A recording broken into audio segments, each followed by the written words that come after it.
The Honorable Member for Suna East, Honorable Junet Mohammed. Thank you, Madam Speaker. Madam Speaker, I also want to join other members in congratulating the members who have been elected to the East African Legislative Assembly. Madam Speaker, I am sure these are men and women who have the capability and the knowledge and everything required to represent this country in that parliament, Madam Speaker.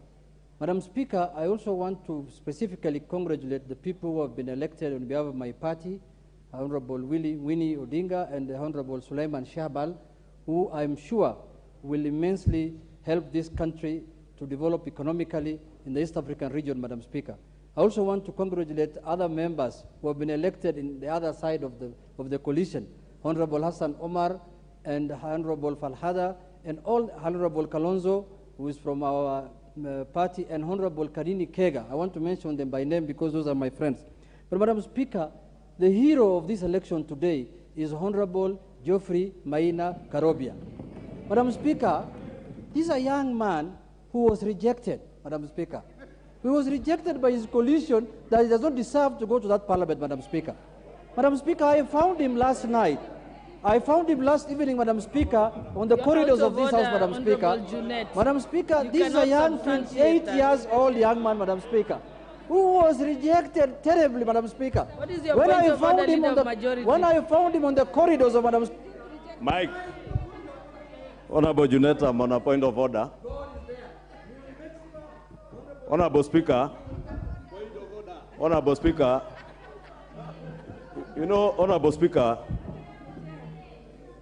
this political posturing, you know, is typical and characteristic of the Honorable Junet. And Honorable Speaker, it is completely out of order for the Honorable Junet to purport that the MP-elect one Godfrey Maina Karobia was rejected by any coalition, because the election, Madam Speaker, in line with the EALA rules, was to be in this house. Yes. It is also preposterous, Honorable Junet, it is tantamount to saying, I would have said very unsavory things about dynasties and the election of family members into EALA.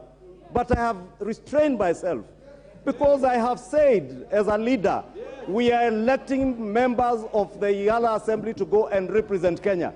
And therefore, the Honorable Maina Karobia is duly elected by members across the political divide, from Kenya Kwanza and from Azimio. Thank you, Leader of Majority. Because he warrants and he worked for us in the Kenya Kwanza coalition. And I want to refrain myself from speaking about dynasties.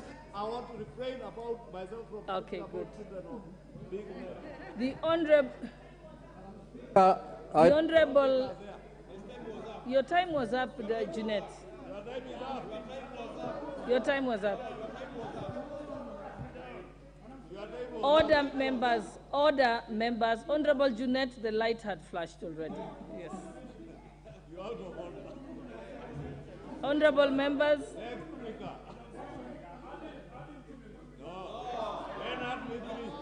Honorable members.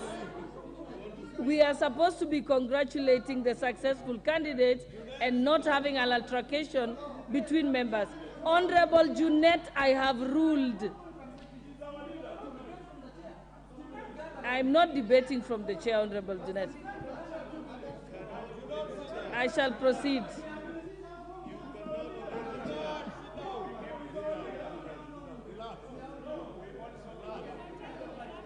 Okay. Order, order. Honorable Junet, had you asked politely and with decorum that you wanted an extra minute, I would have given it to you. But the fact that you continued shouting from the... yes, then I will not give it to you. You have already spoken. Sergeant at Arms. Sergeant at Arms.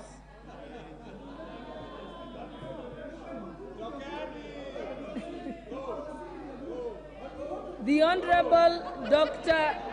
Robert Pukose, member for Endebess.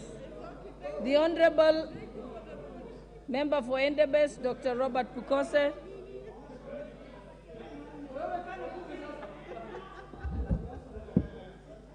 Thank you, Madam. Thank you, Madam Speaker, for giving me opportunity to be able to congratulate the newly elected members of the EALA